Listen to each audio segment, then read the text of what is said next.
il a penché vers moi son oreille, et je le chanterai toute ma vie.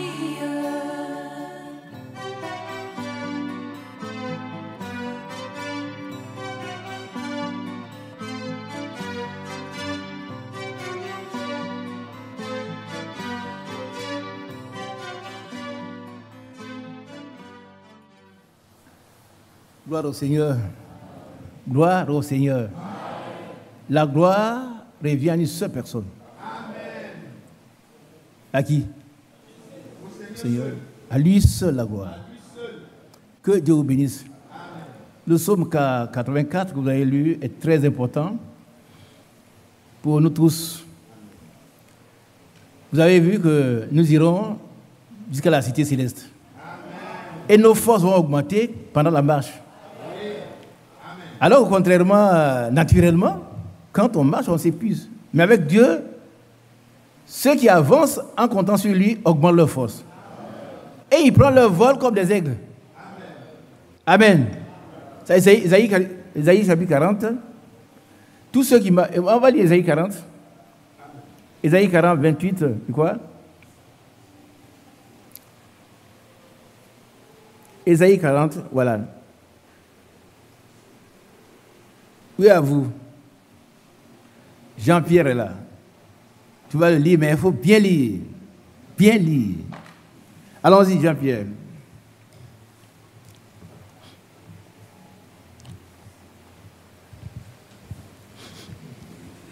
Ésaïe 41, verset 28. Ésaïe 40. Ésaïe 40, verset 28. Ne le sais-tu pas? Ne l'as-tu pas appris? C'est le Dieu d'éternité, l'Éternel, qui a créé l'extrémité de la terre. Non, les extrémités. Les extrémités de la terre. Oui. Qui a appris cela? Qui sait ça? Vous voyez, question qu'on pose. Il y en a qui ne savent pas que Dieu les a créés eux-mêmes. Mais c'est une question, est-ce que tu sais que, est-ce qu'on t'a appris, tes parents t'ont appris qu'il y a un Dieu qui existe, le Créateur? Ce n'est pas n'importe Dieu. Hein?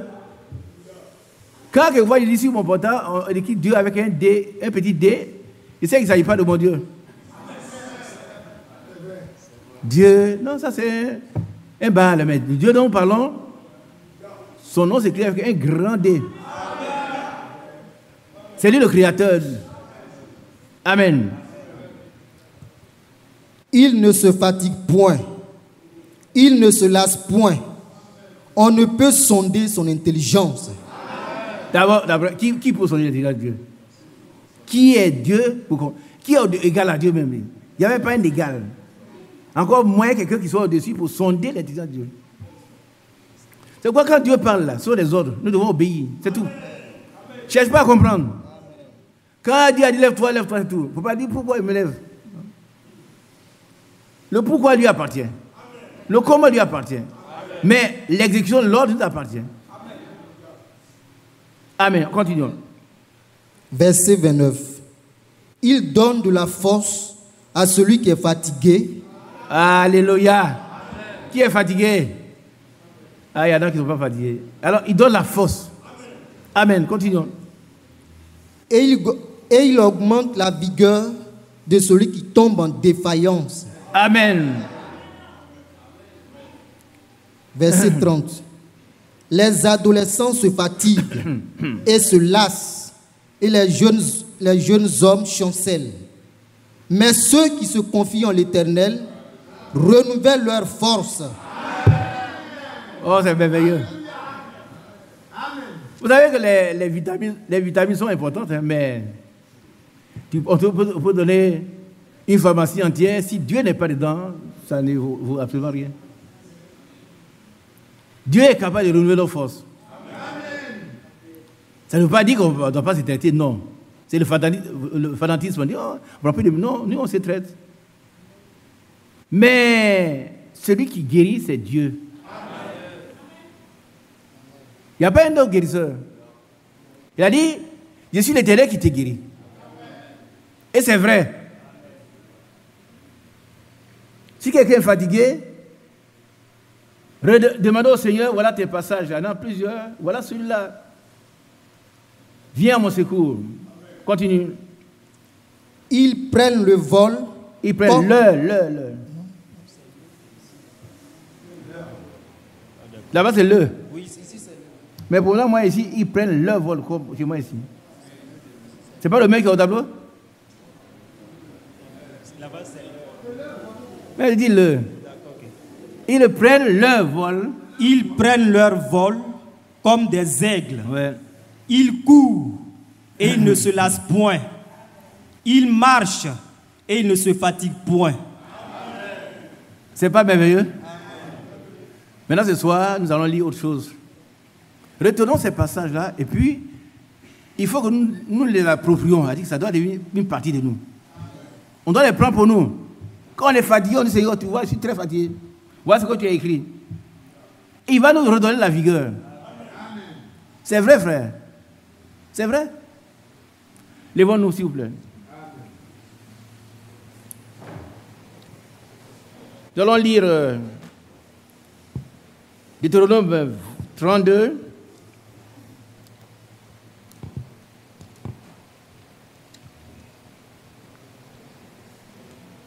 À partir du verset 44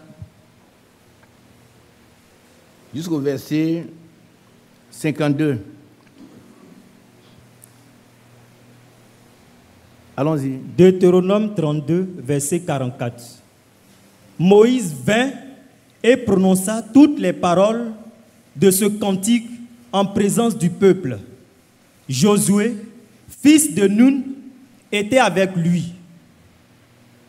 Lorsque Moïse eut achevé de prononcer toutes ces paroles devant tout Israël, il leur dit: prenez à cœur toutes les paroles que je vous conjure aujourd'hui, de recommander à vos enfants, afin qu'ils observent et mettent en pratique toutes les paroles de cette loi.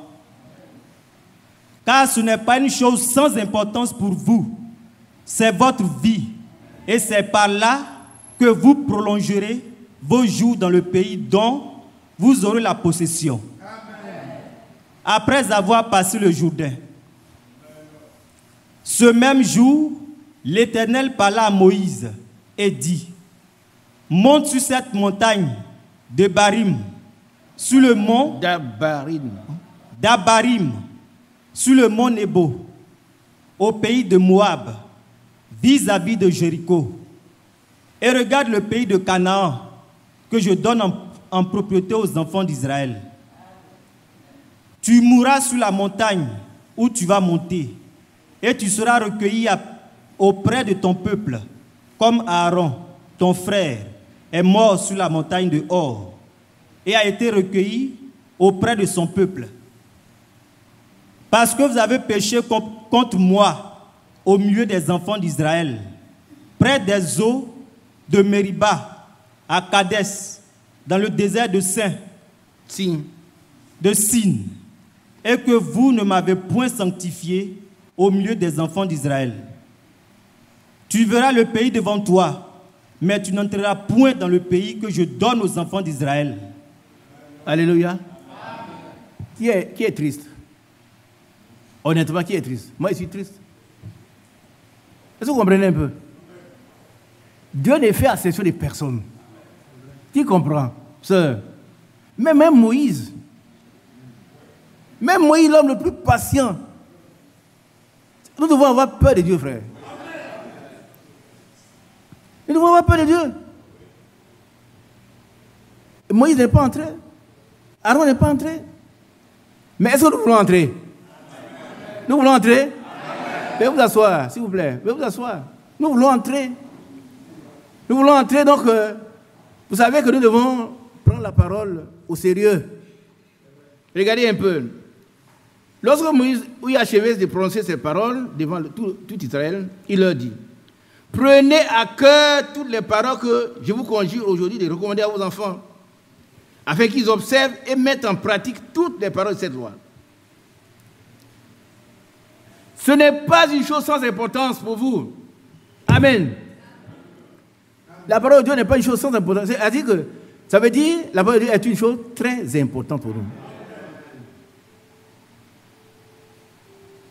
Amen. La parole de Dieu est une chose très importante pour nous. Mais encore mieux, c'est votre vie. Qui comprend cela? Non, les sœurs, est-ce que vous comprenez? La parole de Dieu, c'est notre vie. C'est notre vie. Celui qui joue à la parole de Dieu, il joue à sa vie. Est-ce qu'on me comprend un peu? Quand on joue à la parole de Dieu, on joue à sa vie. Prenons un petit exemple. Terre à terre, fuyez l'impudicité. Mais quelqu'un dit, moi, je suis trop jeune, je n'ai pas de femme, je n'ai pas d'enfant. Et puis, moi, je ne suis pas marié, je suis jeune fille. Et puis, tu joues avec ça, tu en vas, tu attrapes le sida. Qu'est-ce qui va se passer? Non. Une personne.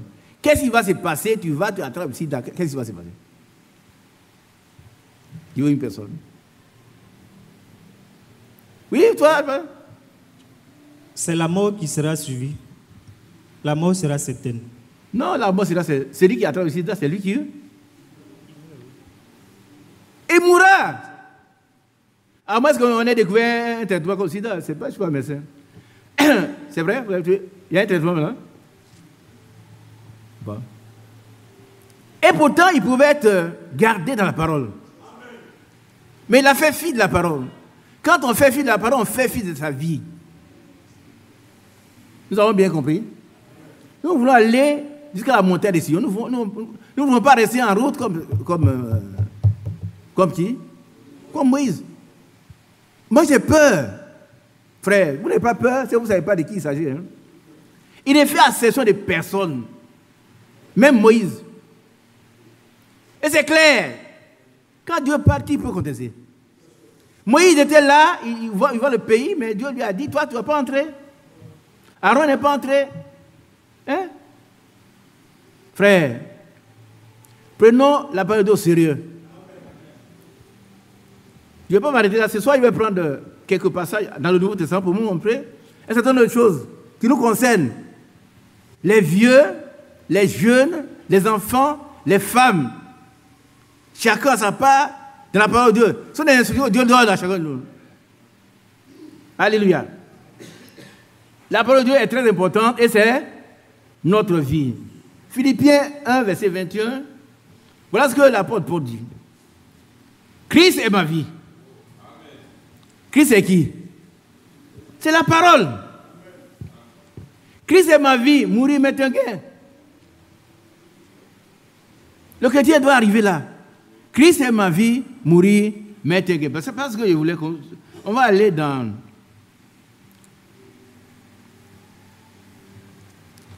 le Nouveau Testament.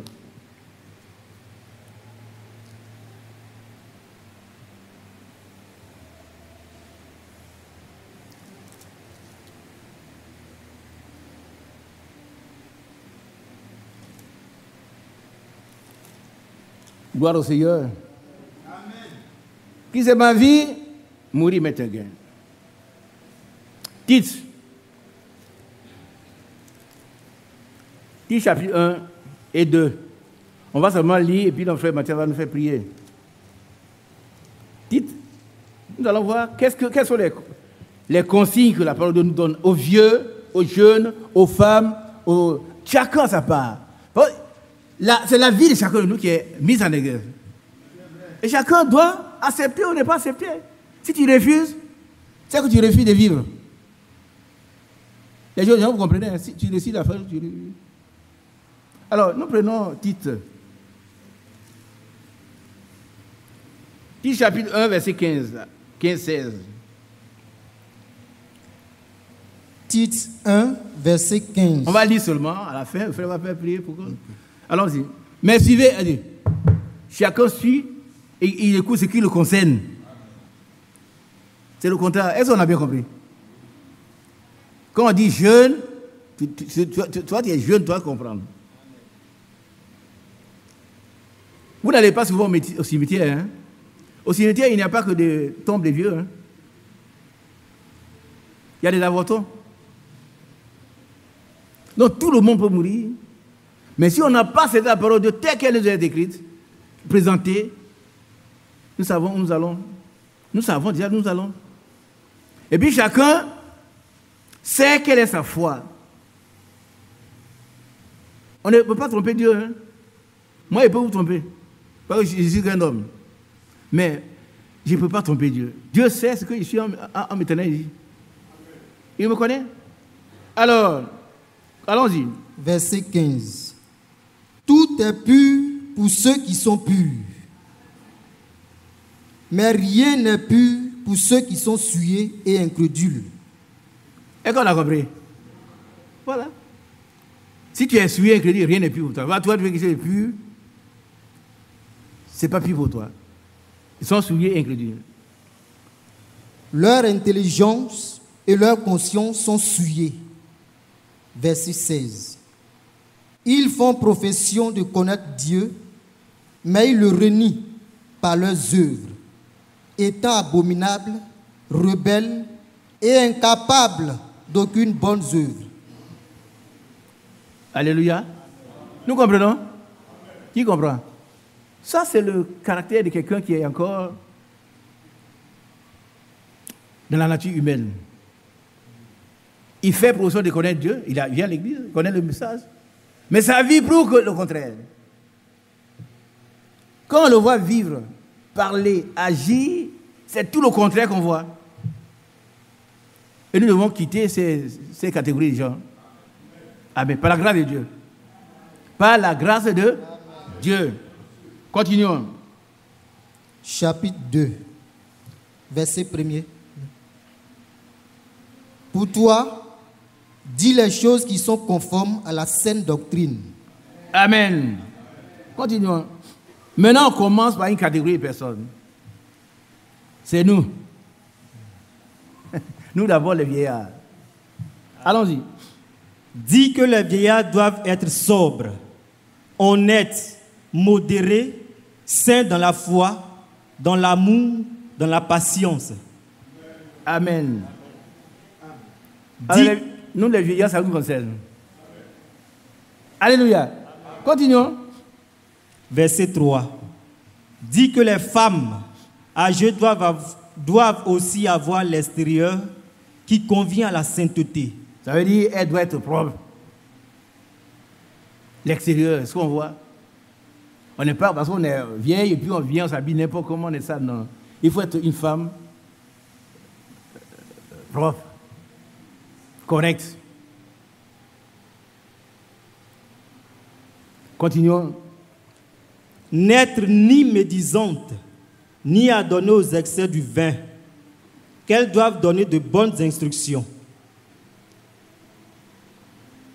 Dans le but d'apprendre aux jeunes femmes à aimer leurs maris et leurs enfants. Quelles sont les femmes âgées ici?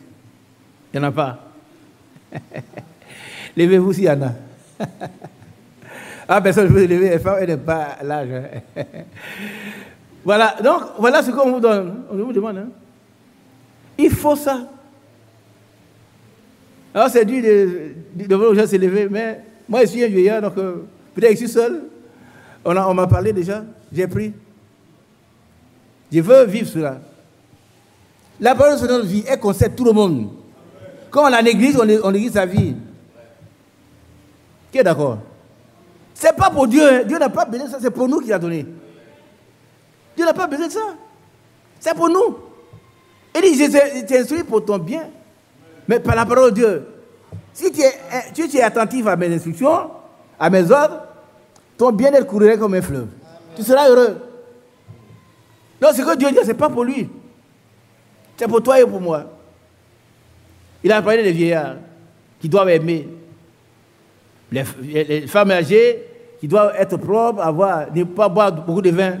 Ça ouvre la porte à ceux qui avaient le vin. Mais moi, je ne bois pas de vin. Frère Mathias non plus. C'est ça qu'on vient aimer. Parce que j'ai eu un message et le messager, on lui a dit tu ne boiras pas de vin. Ceux qui dans ces messages, il y en a qui boivent du vin, ça c'est un problème. Mais nous voulons parler par rapport au modèle biblique. Biblique. Moi, je ne bois pas de vin. L'autre, elle dit de boire son vin. Mais il a dit, moi, je ne bois pas de vin. Parce que le vin ne m'apporte pas grand-chose. Tout m'est permis, mais tout n'est pas utile. Même un verre de vin, je ne prends pas. Depuis ma jeunesse, c'est Dieu qui fait. Le frère Blanc, c'est très tôt, on lui a dit de ne pas boire. Et il n'a jamais bu. Que Dieu soit béni. Maintenant, ceux qui veulent boire, vous êtes libres de boire. C'est la loi de la vie. Vivez. Alléluia. Continuons. Verset 5. À être retenu, chaste, occupé aux soins domestiques. Occupé aux soins domestiques. Les femmes doivent être occupées aux soins domestiques. Vous savez, ça contredit certains nombre de coutumes. Ailleurs, dans d'autres pays, le mari fait la cuisine, la femme dort. Ici, là, il faut appliquer la parole de Dieu. Donc, la parole de Dieu est notre vie. Retenez cela. Qui a retenu cela? Amen. Elle est très importante parce que c'est notre vie. Dans un foyer chrétien, la femme doit s'occuper, elle doit s'occuper aux soins domestiques. Si le mari veut l'aider, il aide, parce que c'est son mari. Mais il ne faut pas inverser les ordres. Ah, viens piler le foutu. Depuis que tu es parti, on n'a pas encore. Viens, et puis il pile. Non. Lui, il doit aider sa femme. Il peut piler le foutu, laver les assiettes, tout ça c'est bon. Mais c'est la femme qui doit s'en occuper, essentiellement. L'homme doit aider sa femme. Elle est seule, il n'y a pas de bonne, mais vous faites le travail ensemble. Mais le travail est dévolu à la femme. Quelle femme qui n'est pas d'accord ici? Non, je veux que vous me disiez, frère Isaac Dumas. La Bible dit qu'elle doit être occupée, retenue. On ne parle pas beaucoup. Une femme, ce n'est pas une pie. Une pie, c'est quoi? Toi, Jean-Pierre, qu'est-ce qu'une pie? P-I-E. C'est quoi une pie? Hein? C'est un oiseau qui parle beaucoup. Dès qu'on voit une soeur qui vient de quelque part, on se colle à elle, on parle, on dit tout ce qui est dans l'église. On dit tout ce qui est dans la maison. On dit tout ce qui est dans... Non. Mais demain, quand vous allez lui dire quoi demain? Déjà, elle sait que vous êtes quelqu'un qui ragote, qui parle beaucoup. On doit être retenu, chaste. Et chaste, ça veut dire quoi?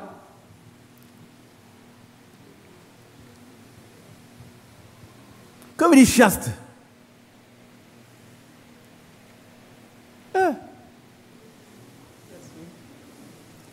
La chasteté, c'est quoi? La chasteté. La chasteté, c'est l'abstinence de souillure. Ce qu'est souillure? Sexuel. C'est vrai. Si il y en a qui sont encore dominés par la masturbation, c'est parce qu'ils veulent. C'est parce qu'ils le veulent. Hein? Qui a bien entendu ce que je dis? Qui a bien entendu ce que je dis? C'est parce qu'ils veulent. C'est tout. Parce que Dieu délivre. Si tu ne veux pas, tu veux, c'est vrai. Mais vous allez être délivré, c'est là-bas, c'est quand? Léopold, ils vont être délivrés quand?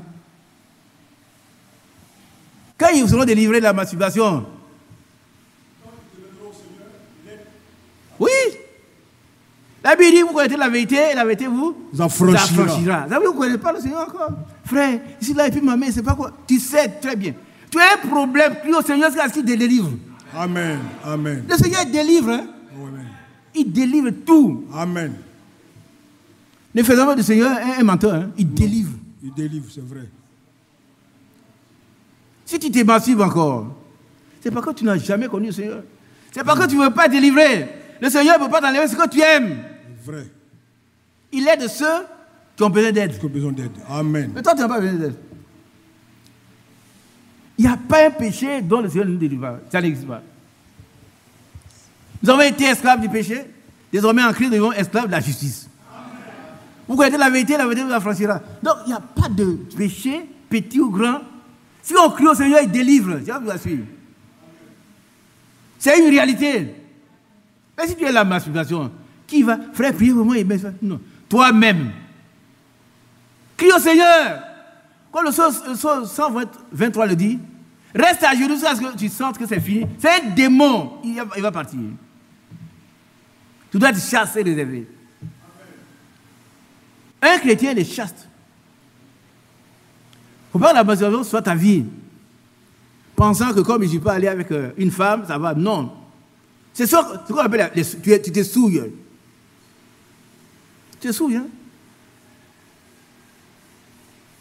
Dieu ne nous a pas appelés à l'impureté, mais à la sanctification. Sans laquelle personne ne le verra. Personne. Même si tu prêches, puis tu ne vis pas la parole de Dieu, tu ne le verras pas. Et regardez, l'exemple c'est qui? Moïse. Dieu n'a pas dit comme c'est Moïse. Non. Lui, il veut qu'on obéisse à sa parole, c'est tout. Tu t'appelles Moïse, tu t'appelles ceci, cela. C'est pas ça qu'il faut. Il faut obéir. Il faut obéir. Sans faire attention au prix. Par contre, lui, il a obéi, il a donné sa vie pour toi. Alléluia.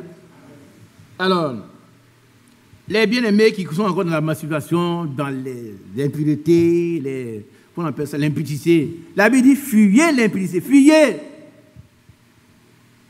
Il y a des mots dans la Bible. Un jeune homme comme Joseph, qu'est-ce qu'il a fait?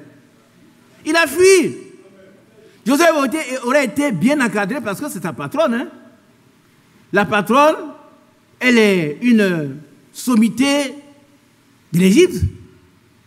Si Joseph avait celle-là comme copine, il serait très bien.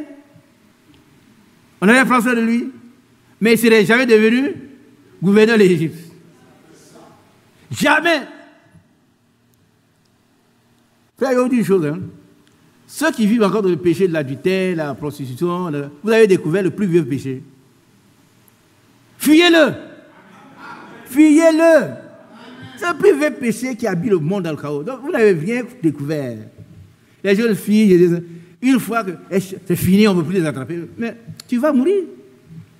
Tu vas mourir. Mais la parole de Dieu, c'est ta vie. Elle est très importante. Et elle ordonne que tu fuis l'impudicité. C'est ta vie, hein, tu joues à ta vie. Tu ne joues pas à la vie de ta mère, de ton père, tu joues à ta propre vie.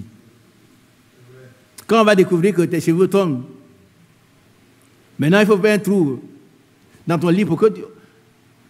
Oui, c'est fini. C'est fini, on ne peut rien faire. Sauf la grâce de Dieu. Par Dieu, il peut guérir le sida. Il peut guérir le sida. Mais il vaut mieux prévenir que... Et la parole de Dieu nous prévient, nous avertit. Il nous suffit d'obéir. La parole de Dieu, elle est très importante, c'est notre vie. Retenez cela, la parole de Dieu, c'est notre vie. Elle est très, très, très... Elle s'adresse aux vieux, aux jeunes, aux petits, à tout le monde. À tout le monde. Chacun sa part. Dieu est bon, hein? C'est la décision de la parole, chacun reçoit sa part. Amen. Alors, à être retenu, chaste, occupées aux soins domestiques, bonnes, soumises à leur mari. Voilà, soumises à leur mari. C'est la Bible qui parle. Quand, vous savez, avant, il y a quelques années, quand quelqu'un veut montrer la véracité d'une parole, il dit que c'est la Bible. Qui a déjà entendu ça? Aujourd'hui, le monde prend sa vraie forme. C'est-à-dire que le monde se retrouve, ce qu'il est en général, gouverné par le diable. Le contradicteur de Dieu. Le menteur. Les femmes vont être soumises à leur mari. Et cette soumission, elle n'est pas imposée par le mari. Sois soumise, non. Non, non, non. Un chrétien, un vrai chrétien, qui vit la parole de Dieu, qui aime sa femme comme sa propre chair, qui en prend soin, il verra sa femme soumise, il n'y a rien à faire. La femme sera soumise. Elle sera soumise. Elle voit comment tu te comportes.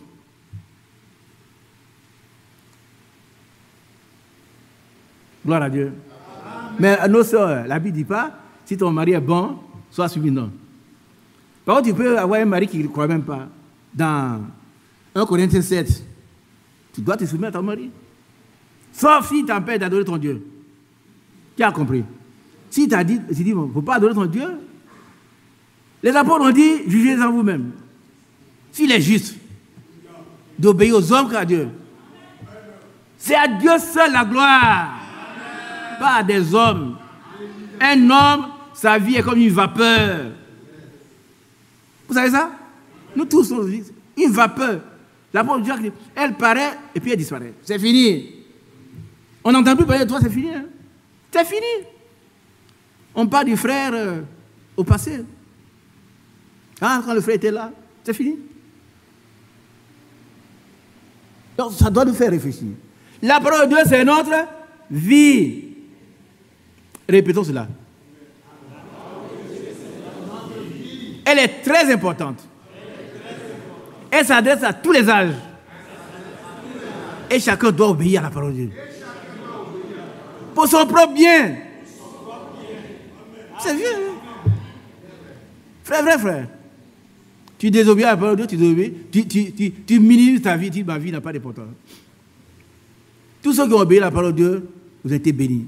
Et puis Dieu les fait à ces personnes, quand ce soit Moïse, Aaron, X, Y, si tu as désobéi, lui aussi, il te sanctionne.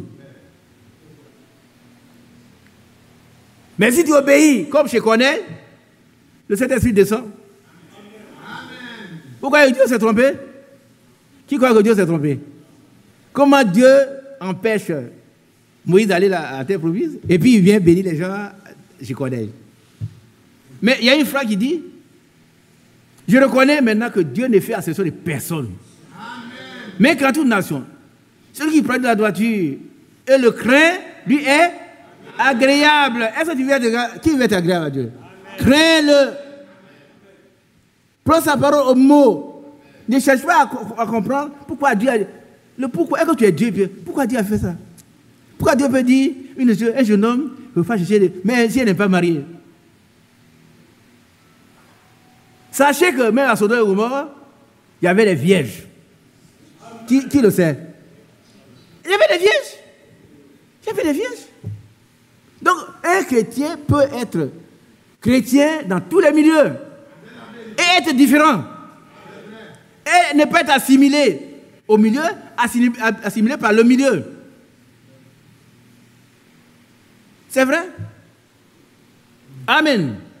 Continuons. Afin que la parole de Dieu ne soit pas calomniée. Voilà. Si toi tu es là, tu vis mal, on va dire, voilà votre chrétien là. Lui, il dit les chrétiens. Et qu'il y a chrétien maintenant.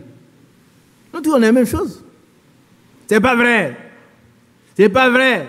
On doit avoir de nouveau entre le chrétien et le non-chrétien. Ça doit exister. Ça doit exister littéralement. Je ne veux pas être assimilé à des païens. Je veux faire la différence. Chacun doit pouvoir le dire. Je veux faire la différence. Je veux qu'on me considère sans grand discours. Dans le quartier, quand on dit votre nom, on dit ah, c'est un serviteur de Dieu, ce monsieur est bon. C'est ce qu'on doit dire. Quand on ne veut pas qu'on dise ah, c'est pas. Il faut rien, c'est ah, mon frère là, c'est comme ça. Il est comme ça dans le quartier. Dans ton quartier, dans ton village, partout, on doit reconnaître que tu es différent. Amen. Alléluia. Continuons. Verset 6. Exhorte de même les jeunes gens à être modérés. C'est important. Parce qu'il y a des jeunes gens qui sont fougueux. Fougueux. Ils font des choses qui dépassent la mesure. Il faut être modéré. Il faut rester dans les limites de la parole de Dieu. Restons dans les limites de la parole de Dieu. Mais obéissons à Dieu. Parce que la parole de Dieu, c'est notre vie. Tu bafoues la parole de Dieu, tu bafoues ta vie. Amen. Continuons. Verset 7. Te montrant toi-même à tout égard un modèle de bonnes œuvres et donnant un enseignement pur, digne. Verset 8. Une parole saine, irréprochable, afin qu'aucun mal, afin que l'adversaire soient confus, n'ayant aucune maladie de nous.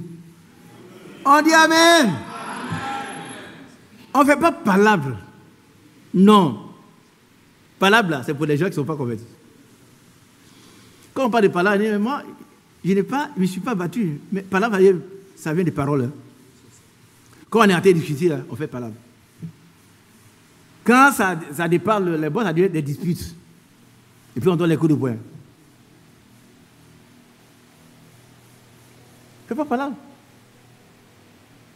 Laissons les palabres aux palabreurs. C'est leur vie. Mais nous, notre vie, c'est quoi? C'est la parole de Dieu. C'est la parole de Dieu. Elle nous dit que les querelles, les paroles, tout ça, ce n'est pas pour nous. Nous sommes un monde à part. Nous savons que le monde entier est sous la puissance humaine. Mais nous savons aussi que nous sommes des dieux. Et que celui qui est né de Dieu se garde lui-même et le malin ne peut le toucher. Il se garde en restant de la parole. Pas ailleurs. Le diable ne peut pas toucher quelqu'un qui est dans la parole. Il ne peut pas. Mais si on sort de la parole, on est bien vulnérable. Amen. Continuons. Verset 9. Exhorte les serviteurs à être soumis à leur maître, à leur plaire en toutes choses, à n'être point contredisant. À ne point contredisant. À n'être point. À n'être point. À n'être point contredisant. Ça, je vous dis une chose. Aujourd'hui, nous avons des proverbes que nos frères, nos sœurs qui travaillent avec nous.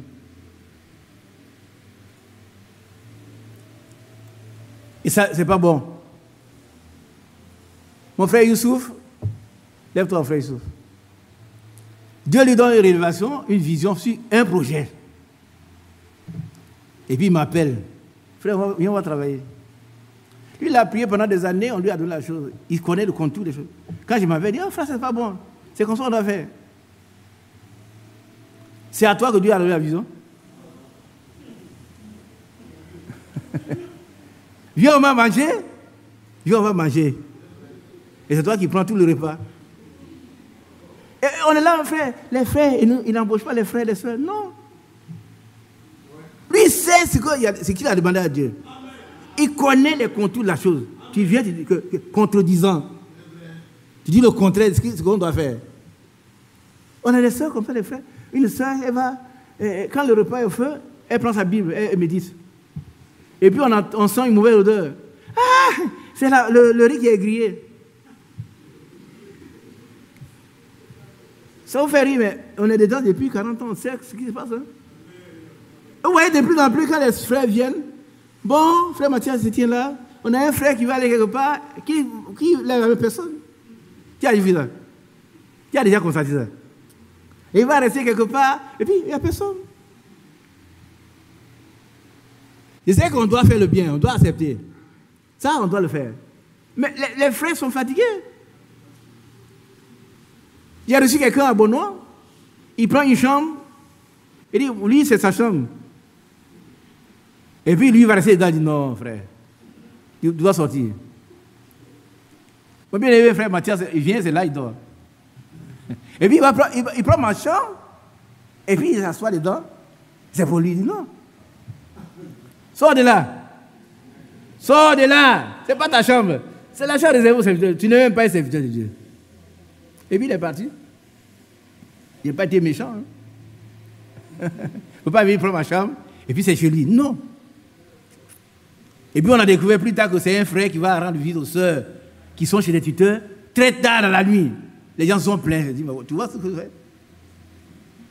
Mon frère, assois-toi s'il te plaît. Donc, il ne faut pas contredire celui qui vous emploie. On peut donner des conseils. Et regardez ici. Si on est très inspiré, on est technicien comme lui, ça, on peut faire comme ça. Mais ce n'est pas toi qui t'imposes. Les jeunes sœurs vont travailler chez les sœurs. Comme c'est une sœur, on ne fait pas ce qu'on doit faire. Or, la Bible dit que il faut faire correctement le travail, d'autant plus qu'on est chez les sœurs. Il n'y a pas le temps de lire, vous avez lu ça déjà. Comme tu sais que c'est ta sœur là, tu dois faire mieux le travail qu'avant. Et les parents de la sœur viennent, ah, cette fille-là, tu la connais? Non, non, c'est une sœur de Dieu. Ah, vos sœurs de Dieu, sois bien. On ne croise pas les pieds, on est en train de couper les ongles et puis le riz grille. Sœur, ah, C'est quoi même? Avant que je mangeais.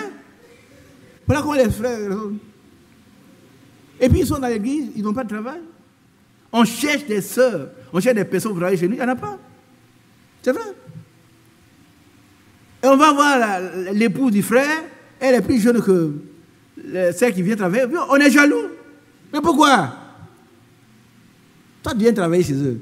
Mais si ta femme a 18 ans, toi, 34 ans, c'est ta patronne. Ou bien tu ne connais pas la parole de Dieu. Je n'ai pas le temps. Le psaume 123 le dit. Tes yeux doivent être toujours fixés sur les mains de ta patronne. Quand elle fait ça, tu es là. Psaume 123. On ne lit pas la parole de Dieu et puis on fait n'importe quoi dans l'église du Seigneur. C'est pas bon, frère. Entamons un peu le psaume 123, parce que je vais terminer maintenant. Pour que les sœurs puissent voir, les frères puissent voir que quand on travaille chez quelqu'un, il nous paye, on doit mériter le salaire. On ne va pas beaucoup créer des problèmes. Psaume 123. Ouais. Cantique des degrés. Je lève mes yeux vers toi, qui siège dans les cieux. Verset 2. Voici, comme les yeux des serviteurs sont fixés sur la main de leur maître. Amen. Est-ce que vous comprenez? Et le serviteur, il est assis là. Quand, vous savez, quelquefois, il y a des grandes cérémonies et puis le serviteur, le patron est là. Il ne parle pas. Hein. Quand il fait ça, tu dois venir. Quand il fait ça, tu sais ce qu'il doit te faire. Tu viens. Il ne faut pas, parce qu'il y a une cérémonie, toi aussi, tu fais autre chose. Vassi a fait ça, qu'est-ce qui lui est arrivé? Vassi, qui connaît Vassi? Qu'est-ce qui lui est arrivé? Au moment où son mari fêtait, elle fêtait aussi avec les autres femmes. On l'a appelée, elle dit non, jamais. Mais je suis reine. Mais qui t'a nommé reine? C'est le roi. Qui comprend? Qui a fait de ce que nous sommes? C'est Dieu. Quand Dieu nous parle, on doit tomber à genoux. On n'a rien à dire. Elle a été destituée. Mais il ne veut pas être destituée, il veut aller au ciel. Il veut aller au ciel. Hein? Je veux aller rencontrer mon époux là-bas. Je veux être dans la gloire. Je veux vivre la vie chrétienne. Je veux être heureux. Est-ce qu'on est heureux? Non, on ne veut pas dire quand Dieu parle, on fait ce qu'on veut. Non, quand Dieu parle, on doit se taire. Quand Dieu parle, on n'a rien à dire. On n'a rien à dire, on doit accepter. Amen. Alléluia. Amen. Et puis les yeux de la servante. Et les yeux de la servante sur la main de sa maîtresse. Pourquoi? Parce qu'elle attend que sa maîtresse donne les autres. Mais si elle est petite, c'est la femme de ton patron. Lisez la parole de Dieu quelque part où on a donné les sœurs, les frères, ils doivent bien travailler quand ils sont chez les frères. C'est là qu'ils doivent montrer qu'ils sont bien, ils travaillent bien. Ce n'est pas là qu'on doit aller dominer. Nous là, on est malheureux. Mais petite fille comme ça, c'est elle qui me domine. Moi, j'ai déjà entendu ça. Oh frère, quand ils mangent, moi on met mon repas là-bas sur une chaise. Les frères disent, on vient manger. On dit, non, moi je ne veux pas manger avec vous. Il y a un seul climatiseur. Et les frères ont fait un trou pour que le climatiseur entre chez leurs enfants. Là, ça c'est plein. Pourquoi le climatiseur ne va pas chez elle? Je vous dis les choses vraies. Mais qu'est-ce que tu veux? Qu'est-ce que tu veux? C'est qu'on ne peut pas faire chez toi, tu veux faire chez les autres. Comment tu veux venir chez les gens, tu vas les dominer? Contredisant. Ça, vous êtes tous les choses qu'on a vécues et on vit encore. On doit devenir des chrétiens différents. Ceux qui travaillent chez les frères, nous devons être des modèles. On doit être exemplaires. Ainsi, nos yeux se tournent vers l'Éternel, notre Dieu, jusqu'à ce qu'il ait pitié de nous. Maintenant, voilà, on lit ce qui est là, 1 Timothée 6, verset 2. Et ceux qui sont ceux qui ont des fidèles pour maître ne les méprisent pas, sous prétexte qu'ils sont des frères, qu'ils sont frères. Lisez ça. Donne le micro à une soeur. Donne le micro à une soeur. C'est elle qui souffre souvent les caprices des choses. Vas-y, ma fille. Et que ceux qui ont des fidèles pour maître ne les méprisent pas, sous prétexte qu'ils sont frères. Qui a écrit ça? C'est moi? Ça veut dire que je suis toi, ma fille. Tu es avec les frères. Il ne faut pas dire, oh, ce sont les frères. Donc, il fait ce qu'il veut. Non. Tu es venu travailler chez quelqu'un, on te paye. Tu dois mériter son salaire. Ça veut dire deux choses. La première chose, c'est que tu dois bien travailler pour que cet argent qu'on te donne là, ça soit, tu le mérites. Maintenant, si tu as bien travaillé, ton patron doit te payer.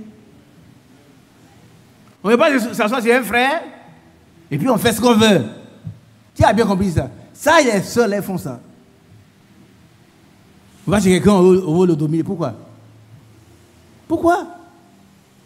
Tout ce que vous voulez que les autres fassent sur vous, faites-le de même pour eux. Vous voulez qu'on vous respecte, chez les frères? Respectez-les. Respectez les épouses, respectez les enfants. C'est de la vie du tout, mais nous, on ne lit pas là-bas. On va s'installer. Et puis, les frères sont méchants. Les sœurs sont méchants. Non. Commence à toi, examine-toi pour voir si tu es de la foi. Assure-toi, ma fille.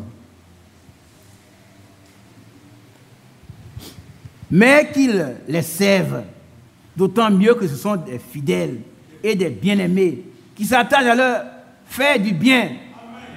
Enseigne ces choses et recommande-les. C'est ce qu'on a en train de faire. Si tu fais ça, tu peux vivre chez tous les frères, il n'y aura aucun problème. Tu vas chez un frère, hein? Je prends mon bien-aimé frère Mathias qui est derrière, il a plusieurs. Chez lui, c'est un paradis, hein? Je connais les choses fixes. Alors, tu vas chez la précieuse, elle est là. Il n'y a pas deux précieuses, hein? Il y a une seule. Quand il est absent, la patronne, c'est la précieuse, c'est tout. C'est que tu ne peux pas faire à son naissance, là. C'est que tu ne peux pas dire, tu ne dois pas le dire à sa femme. Retenez 1 Timothée 6, 12, 2. Toutes les sœurs, les vieilles sœurs qui font n'importe quoi chez les frères. Retenez ça. Qui a compris? Retenez cela. Tu viens de quelque part, on te prend, on te met dans une maison, et puis ouais, tu fais ce que tu veux. C'est pas normal. C'est pas normal. La Bible condamne ça, c'est écrit ici. Enseigne ces choses et recommande-les. Est-ce qu'on a compris? Il ne faut pas penser que tu es plus jolie, tu es plus grande, non, que la femme. Non. Tu es plus jolie, tu as toutes les cas. Mais c'est sa femme. Toi, tu n'es pas sa femme. Toi, tu n'es pas sa femme. Toi, tu n'es pas sa femme. Il faut reconnaître ça. Tu es venu travailler, tu n'es pas sa femme. Malgré ta beauté, tu n'es pas ta femme. Tu dois accepter ça, ou bien tu vas ailleurs. Tu vas trouver un mauvais garçon qui va faire de sa femme, abandonner sa femme. Ça, mais à l'église, là, tu dois appliquer ce qui est écrit. Et tu seras aimé. On va regretter ton départ. Quand tu vas pas dire, oh, la soeur, elle était bien ici. Les hommes, c'est la même chose. Il ne faut pas prendre quelqu'un qui a son entreprise, il va, c'est toi qui commandes. Pourquoi? C'est pas à toi. Pourquoi depuis longtemps tu n'as pas d'entreprise, toi? Pourquoi? Pourquoi toi, tu n'en as pas? Dis-moi pourquoi tu n'en as pas? Parce qu'un homme ne peut recevoir que ce qu'il a donné du ciel. On ne t'a pas donné encore, sois sobre, sois humble. Quand il dit, voilà, Isaac, prends mon sac. Moi, il prend. À mon âge, là. Jean-Pierre dit, Isaac, prends mon sac. Je prends ça, c'est mon patron. C'est lui qui me paye. Je suis maître chez moi à la maison. On finit le soir, il dit, patron, à quelle heure je vais demain? Il dit, ah, bon, demain, tu viens, repose-toi un peu, et puis à 7h30, tu dois être là. Repose-toi un peu, hein. À 7h30, tu dois être là. À 7h30, il est là. Mais les frères qui ne font pas ces choses, ils travaillent. Frère, on me demande trop. Mais tu demandes trop, mais tu quittes le travail et puis tu vas chômer. Mais vous ne pouvez pas aller manger le pain d'autres. Lui souffre aussi. C'est un désordre. C'est désordre. C'est désordre, frère. C'est ça. Voilà ce que la parole de Dieu recommande. Enseigne ces choses et recommande comme nous le faisons ici. Amen. Afin que nous changions de comportement. Amen. Et puis ils sont assis là depuis des années, ils n'ont pas de travail. Les frères ne m'aiment pas. Oh. J'ai tel diplôme, tel diplôme. Ce n'est pas le diplôme qui travaille, c'est toi. C'est toi. Hein? Ce n'est pas le diplôme qui travaille. Tu connais un frère, un médecin, l'un de mes enfants, il est allé en France. On l'a embauché comme vigile. Il me l'a dit. On a prié. Médecin, il a soutenu ici avant de partir. Et puis plus tard, on dit, bon, on va t'essayer au soin infirmier. On lui a fait un test encore. Oui, Mathias. Oui. Et puis, il fait les soins infirmiers. Et puis plus tard, on dit, bon, on va lui faire un test. On a fait le test, maintenant, ici, vous allez le voir, il a un grand bureau. Un grand bureau. Aujourd'hui, il est devenu un grand spécialiste. La patience, c'est l'un des fruits du Saint-Esprit. Papa, tu ne fais rien, tu vas chez les autres, tu les commandes. Non, c'est pas juste. C'est pas juste, frère. Sœur, c'est pas juste. Il ne faut pas aller chez les sœurs. Les sœurs ne sont pas bonnes, elles sont bonnes, c'est toi qui n'es pas bonne. Tu veux prendre la place de la sœur. C'est pas juste. Que Dieu nous bénisse. Amen. Nous continuons. On reprend. On va prier 1 heure. Peut-être on arrête. Allons-y. Verset 9. Tite chapitre 2, verset 9. Exhorte les serviteurs à être soumis à leur maître. À leur alors, vous avez entendu? À être soumis à leur maître. Voilà.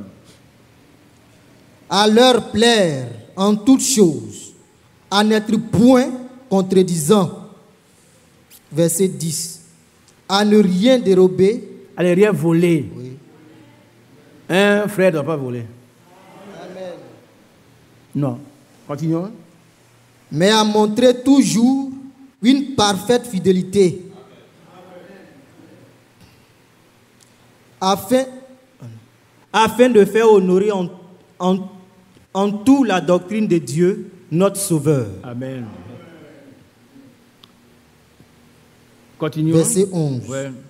Car la grâce de Dieu, source de salut pour tous les hommes, a été manifestée. Elle nous enseigne à renoncer à l'impiété.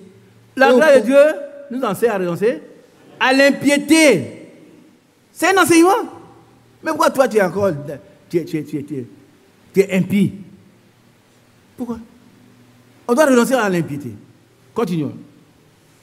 Elle nous enseigne à renoncer à l'impiété, au convoitisme mondaine et à vivre dans le siècle présent, selon la sagesse, la justice et la piété, en attendant la bienheureuse espérance et la manifestation de la gloire du grand Dieu et de notre Sauveur Jésus-Christ.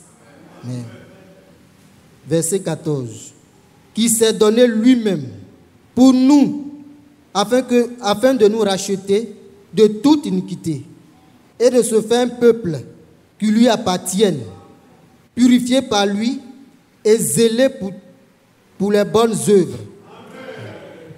Purifié par lui et zélé pour les bonnes œuvres. Zélé pour les bonnes œuvres. Amen. Les œuvres de la foi qui ont été préparées pour nous les pratiquions. Éphésiens chapitre 2. Nous sommes son ouvrage et il y a des œuvres qui sont préparées pour que nous les pratiquions. On doit être zélé pour les bonnes choses. Continue.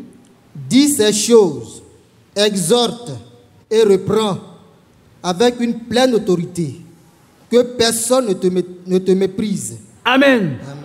On va s'arrêter là. Alors, résumons ça. Depuis Genèse, Deutéronome. Aujourd'hui, il a été question. La parole, non?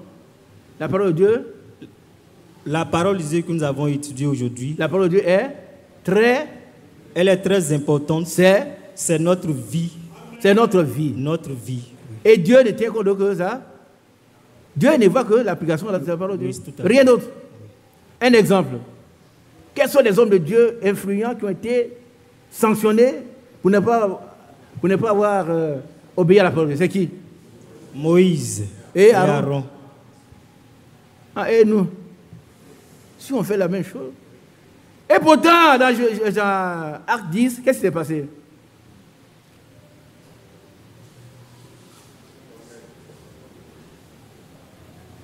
Dans Acte 10, qu'est-ce qui s'est passé chez Corneille? Oui, le Saint-Esprit est descendu Sur les gens qui n'étaient même sur pas les baptisés gens d'eau. qui étaient des païens. Ils n'étaient même pas baptisés d'eau. Et Dieu a dit, par la bouche de Paul, Pierre plutôt, Dieu ne fait, Il ne fait acception de personne, mais en toute nation. continue. Celui qui le craint hein, et qui pratique la justice lui est agréable. la droiture. Amen. C'est nous. Hein. Et ce soir, il nous doit donner à chacun, selon son âge, selon ses fonctions, ce qu'il doit faire. Qui peut poser une question à Dieu? Est-ce que Dieu, moi, ça me concerne? Qui est concerné par ce qui a été dit? Amen. Levez-vous. Tous ceux qui sont concernés, nous allons demander au Seigneur de nous rendre capables. On va dire, Seigneur, ta parole est là, mais moi, je ne suis pas capable. Rends-moi capable d'être obéissant à toute ta parole, afin que je puisse entrer. Alors, nous sommes sortis, c'est pour entrer. Nous devons entrer. Nous devons entrer. Nous sommes sortis pour entrer. Personne ne doit rester ici. On a vu notre marche, pendant la marche, notre force augmente jusqu'à ce que nous puissions entrer en Sion. Que Dieu vous bénisse. Fais Mathias, s'il te plaît. Et moi, je m'assois un peu. Que Dieu te bénisse.